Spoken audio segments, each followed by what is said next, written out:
స్టార్టింగ్లో చాలా సీరియస్గా డ్రామా నడుస్తూ ఉంటుంది. ప్రసాదరావు పోలీస్ స్టేషన్లో వేదవతి మీద కేకలు వేస్తూ ఉంటాడు. వేదవతికి సపోర్ట్గా ఎవరైనా మాట్లాడితే నోరు మూసుకోండి అని అందరినీ గట్టిగా అరుస్తూ ఉంటుంది. అవని ఇంకా అక్షయ విషయంలో ఇంటి వాళ్ళు అంతా తప్పు చేస్తున్నారు అని అందరూ ఎక్కడైనా దూకి చావండి అని గట్టిగా చెప్తూ ఉంటుంది. ప్రసాదరావు తన పెద్ద దిక్కు స్టేటస్ గురించి ఈగో చూపిస్తూ వేదవతి తగ్గకుండా కౌంటర్ ఇస్తూ ఉంటుంది. ఇంటి పెద్ద దిక్కు అయితే మగసత్యంగా ఉండాలి, కానీ నువ్వు దిక్కుమాలి పనులు చేస్తున్నావు అని నిలదీస్తూ ఉంటుంది. ఇది తెలుసుకోలేక ప్రసాదరావు నాకు ఈ ఇంట్లో ఉండాలి అని లేదు అంటే వేదవతి అయితే బయటికి పోండి అని చెప్పేస్తుంది. ఇక నెక్స్ట్ డే మార్నింగ్ చూస్తే ప్రసాదరావు గారు ఇంట్లో లేడు. ఇంటి వాళ్ళు అంతా టెన్షన్లా ఇల్లంతా వెతుకుతూ ఉంటారు. వాళ్ళ చుట్టాలు వాళ్ళ ఫ్రెండ్స్ వాళ్ళ ఇంటికి కూడా చెప్తూ ఉంటారు.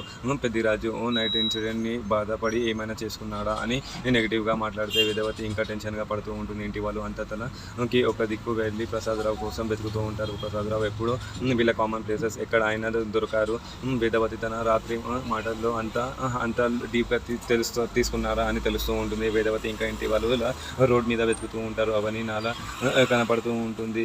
వేదవతి తాతయ్య కనపడట్లేదు అని అడిగితే అవన్నీ ఒక బిగ్ రివెల్ చెప్తూ ఉంటుంది. తాతయ్య ఎక్కడికి వెళ్ళలేదు, మా ఇంట్లోనే ఉన్నారు అని చెప్పి అందరినీ షాక్ ఇస్తుంది. మన నెక్స్ట్ ఎపిసోడ్లో